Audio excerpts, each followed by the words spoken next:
जो dream love है हमारा या हुँ, जो हमारी किस्मत में लिखा हुआ प्यार है, हुँ। उसे फिर क्या मैनिफेस्ट किया जाएगा या वो खुद आगे से चल कर आएगा, परिस्थितियाँ वैसी बनेगी हमारी ज़िंदगी में? देखो, पहली बात तो मैंने कभी इसके ऊपर वीडियो भी नहीं बनाया आज तक। आपने देखा होगा मैं लॉ ऑफ अट्रैक्शन के बहुत सारे वीडियो बनाता हूँ, पर ये प्यार-व्यार वाले मैटर में मैं इसलिए नहीं बनाता हूँ, क्योंकि ये भावनात्मक चीज़ है। जैसे मान लीजिए कि मुझे एक घर बनाना है या मुझे एक कार चाहिए, ठीक है? तो अब मुझे कार चाहिए तो मैंने देखा, अब वो कार मान लो नहीं मिली तो मैं दूसरी ले सकता हूँ, या मुझे मान लो उस साल में नहीं मिली तो मैं अगले साल ले लूँगा, बराबर। या कभी-कभी मेरा मूड भी चेंज हो जाएगा, यार ये नहीं और ये वाली ले लेते हैं। अब आप कह रहे हो कि भैया, अभी आपने एक बात कही कि जो आपका आपकी किस्मत में जो है, उसको मैनिफेस्ट, तो उसको क्यों मैनिफेस्ट करना है? वो तो अपने आप योग बनेंगे, अपने आप वो इंसान आपको मिलेगा। और वैसे भी देखो, जो आपके नसीब में है, वैसे भी पहले से तय होके आता है। बराबर है। कई बार लोग आजकल क्या है ना, एक्सेप्ट नहीं करते हैं। मतलब जो भी, जैसे मान लो आपकी वाइफ़ है, ठीक है? तो आपको उनको एक्सेप्ट करना चाहिए कि ये मेरे नसीब में थी, ये मेरे लिए लिखी गई थी, ये मुझे मिली। जनरली लोगों को क्या होता है, ये बढ़िया है यार, वो बढ़िया है यार। बढ़िया तो है, बट जो आपको चीज़ें कैसी मिलेगी? आपके नसीब के हिसाब से मिलेगी। पर वो एक्सेप्टेंस नहीं है कहीं न कहीं। अब क्या बात करें इसके ऊपर? अब आजकल चीज़ें इतनी खिचड़ी हो गई ना, इससे रिलेटेड मतलब, जी। कि लोग समझ नहीं पा रहे हैं क्या है। बस उनको देखो, ज़्यादातर लोगों का केवल स्वार्थ होता है, मेरा काम हो जाए बस। और अगर जो प्यार करने वाला आदमी होगा ना, वो सामने वाले को देख के चलेगा कि यार ये किस चीज़ में खुश है, बराबर है। वो मुझे करना है। मेरी वाइफ़, मैं जब शादी हुई, तो उस समय मतलब जैसे प 5-6 महीने हुए होंगे, तो ऐसे 4-5 लोग बैठे हैं, मैं भी बैठा हूँ। अब मेरी आदत है मज़ाक करने की, बराबर। तो मैंने कोई ऐसी मज़ाक करी वाइफ़ को लेके। अब मैंने शाम को देखा, वो थोड़ी-सी, चेहरे पे पता चल जाता है, हम तो क्या है ना, पत्र पढ़ लेते हैं लिफ़ाफ़ा देखकर। बराबर बात तो है। वो थोड़ी-सी उदास टाइप की थी, तो मैंने पूछा, "क्या हुआ?" बोले, "नहीं, कुछ नहीं हुआ।" अब चेहरे पे चीज़ें सब दिखती है, हुँ, हुँ, हुँ, आपको हुँ। क्या हुआ है, आप कैसा महसूस कर रहे हैं? फिर भी मैंने उससे पूछा, मैंने कहा, "कुछ बात हुई क्या हुई?" फिर उसने मुझे धीरे से बताया, आप वो उनके सामने ऐसा बोल रहे थे। मैंने कहा, "वो तो ऐसे ही मज़ाक था।" तो उसने कहा कि, "लेकिन मुझे अच्छा नहीं लगता।" ठीक है?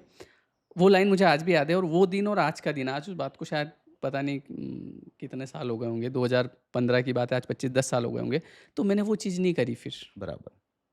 उसको कोई चीज़ नहीं पसंद है, कहीं जाना उसको नहीं पसंद है मान लो, उसको कॉल पे बात करना बहुत कम पसंद है। अब कई लोग क्या करते हैं, "तू कॉल पे बात नहीं करती, तू मेरे रिश्तेदारों से बात नहीं करती, तू मेरे रिश्तेदारों से बात नहीं करती।" अरे भैया, जब उसको वो चीज़ पसंद नहीं है ना? अब कई चीज़ें ऐसी होती हुँ, है, हुँ। तो नहीं पसंद है तो मैं उसको छोड़ देता हूँ। बिल्कुल सही है।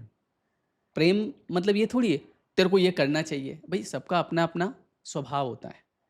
तो उसने जब मुझे उससे कहा, उस दिन कहा कि यार ये मुझे पसंद नहीं है, तो उसके बाद मतलब ही नहीं नहीं उस किया चीज़ के आपने, बारे में बिल्कुल बात सही करने का। बात है। या कई ऐसी चीज़ें हैं जो उसको पसंद नहीं होती है, तो मैं उसके लिए ज़बरदस्ती नहीं करता, मैं उसको छोड़ देता हूँ, ठीक है मेरे को भी पसंद नहीं है, तेरे को नहीं पसंद, हुँ, चलो मेरे को भी नहीं पसंद है। उसको भिंडी की सब्ज़ी नहीं पसंद है, मेरे को भिंडी की सब्ज़ी सबसे ज़्यादा पसंद थी, बराबर। हर तीसरे दिन बनती थी।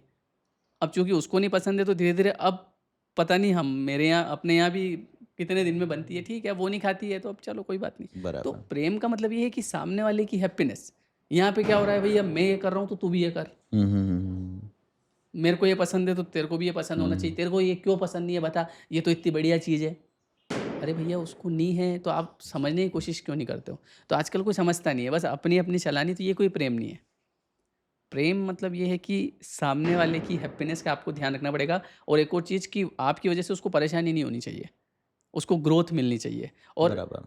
वो आपके पास मान लो कोई भी व्यक्ति है जो आपसे प्रेम करता है, अब आपकी एक रिस्पॉन्सिबिलिटी है, अगर सामने वाले ने कह दिया भैया कि आई लव यू, कोई भी इंसान है, तो अब आई लव यू का मतलब केवल वो नहीं है कि बस अपने दिमाग में वही चीज़ आ गया कि चलो घूमने, हुँ, है ना? बराबर, बराबर। भई होता है ऐसा वो तो कई। प्रतीक है कि मैं आपसे प्यार करता हूँ और हाँ, आप अपनी ज़िम्मेदारी निभाइए। अब मान लो अगर आपने मुझे कह दिया कि सर आई लव यू, तो अब मेरी रिस्पॉन्सिबिलिटी क्या है कि यार ये इंसान अब मेरे से प्रेम करता है, तो अब मैं कुछ ऐसा करूँ कि इसको ग्रोथ मिले। बराबर, ऐसा कुछ नहीं करूँ कि इसकी लाइफ में प्रॉब्लम खड़ी हो जाए। बराबर बात है। अगर आप उससे सच्चा प्यार करते हो, नहीं बिल्कुल। करते होंगे तो फिर आप कुछ भी कर रहे हो, वो अलग वैल्यू बात है, पर वैल्यू वो ऐड नहीं कर करना पाएँ चाहिए। एक-दूसरे की ज़िंदगी वैल्यू में। ऐड कर पाएँ कि यार ये अगर इसने मुझसे प्यार किया है तो इसको लाइफ में ये होना चाहिए कि यार इस व्यक्ति ने मुझे बिल्कुल आगे सही बढ़ने है, में मदद करी। बिल्कुल लेकिन सही कई है। लोग क्या करते हैं, मान लो किसी ने कहा भाई आई लव यू, तो अब कैसे भी करके चलो घूमने ले जाना, या इससे बचा के बात करना, या उससे बचा के ये करना, या वो करना, या उल्टी-सीधी बहुत सारी चीज़ें करना। बराबर बात है। इसमें तो सामने वाला परेशानी में पड़ जाएगा, बिल्कुल पड़ेगा। और आप बाद में कहोगे तो मैंने थोड़ी कहा था, उसने ही कहा था सामने से। पर उसने क्या कहा था आपको मालूम है? उसने कहा था मैं तुमसे प्रेम करता हूँ। अब प्रेम करता हूँ तो उसने आपने तो उसको निभाया नहीं, बस आपने अपना अपना स्वार्थ ढूंढ लिया, बढ़िया घूम फिर रहे हैं, बढ़िया ये वो कर रहे हैं, तो वो चीज़ है। ऐसी ही पॉडकास्ट क्लिप्स देखने के लिए हमारे चैनल राहुल तिवारी क्लिप्स को सब्सक्राइब करें।